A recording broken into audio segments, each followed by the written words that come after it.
ও রাসেল ভাই,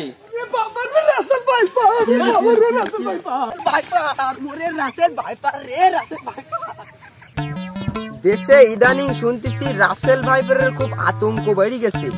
মাঠে ঘাটে সব জায়গায় রাসেল ভাইপার আর রাসেল ভাইপার। তাতে কি আমি কি রাসেল ভাইপারের ভয় পাই? আমি এখন মাঠে যাব, কাজ করব, রিল্যাক্সে বাড়ি যাব। পুরি বাবা রাসেল ভাইপার, দূর রাসেল ভাইপার কাজ করতে যাই। আমি তো রাসেল ভাইপার টাইপার গুনি। রাসেল ভাইপার আমার দেখলি তা ভয় পাবেন। সব রাসেল ভাইপার টাইপার গুনার সময় নেই আমার। রাসেল ভাইপার দূর সে যে কচুর পাতা।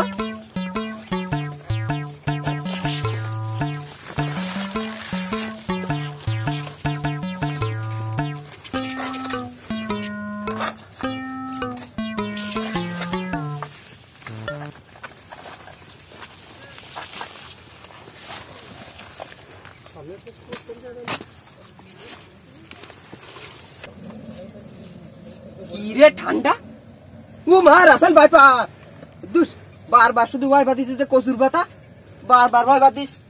ভাই হ্যাঁ বলো, ইদানিং দেশে না কি একটা সাপ হয়েছে। কেন কি ওই রাসেল ভাইপার? হ্যাঁ ভাই এই যে রাসেল ভাইপার যে আতঙ্ক। ছেলেটা কাজ করতে হলো, কাজটাই নষ্ট করে দিলেন। তা ঠিক আছে, চলো সামনে চলো, আর কি করা। আর আমরা এসব নিয়ে নাই কথা বলি। ভাই কি হয়েছে? আমার একটা ইমার্জেন্সি, একটু চাবানোর সময় হয়নি। ইমার্জেন্সি করে জানি তোর চাবার লাগলো।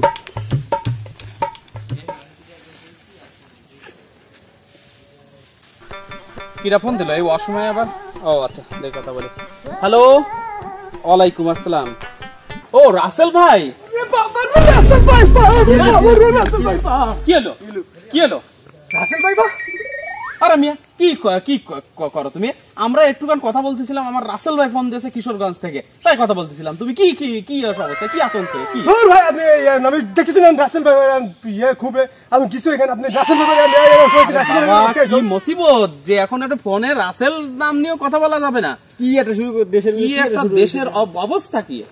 আসলে বিষয়টা হয়েছে যে এই রাসেল ভাইপার নিয়ে তো এত আতঙ্ক হলেই হবে না। আতঙ্ক হলেই তো আমরা সবাই কি চলতে পারবো বলো? আমরা সবাই চলতে পারবো না। তাহলে কি রাসেল ভাইপার নিয়ে আমাদের বেশি উত্তেজিত হওয়া যাবে না। এই সাপটা দেখা মাত্রই আমাদেরকে কি করতে হবে, যারা সাপ সংরক্ষণ করে তাদেরকে খোঁজ খবর মানে তাদের কাছে যেতে হবে, খবর দিয়ে আনতে হবে। পাশাপাশি যদি এই সাপটা কামড়ায় তাহলে তাৎক্ষণিকভাবে কোনো ওঝার কাছে যাওয়া যাবে না, সাথে সাথে হাসপাতালে যেতে হবে, ডাক্তারের কাছে যাইতে হবে, নাকি পরামর্শ নিতে হবে। আতঙ্ক ছড়াইলে তো হবে না। আতঙ্ক ছড়াইলে আমরা কোথাও শান্তিপূর্ণ ভাবে চলাফেরা করতে পারবো না। আমার কথা কি বুঝে আইছে? আর আমরা কেউ রাসেল ভাইপার নিয়ে আতঙ্কিত থাকবো না, কেউ আতঙ্কিত থাকবো না। আর আমাদের বাড়ির আশেপাশের সমস্ত জায়গা আমরা পরিষ্কার করে রাখবো, কোথাও যাতে রাসেল ভাইপার এসে বাসা না বাঁধতে পারে। ঠিক আছে, বাড়ির আশেপাশে সমস্ত জায়গা পরিষ্কার করে ফেলবো। হ্যাঁ, আর সবাইকে আমরা জানানোর সতর্ক করার চেষ্টা করবো। ঠিক আছে, তাহলে আমরা সবাই একমত। আর আমরা রাসেল ভাইপার নিয়ে ভয় পাবো না।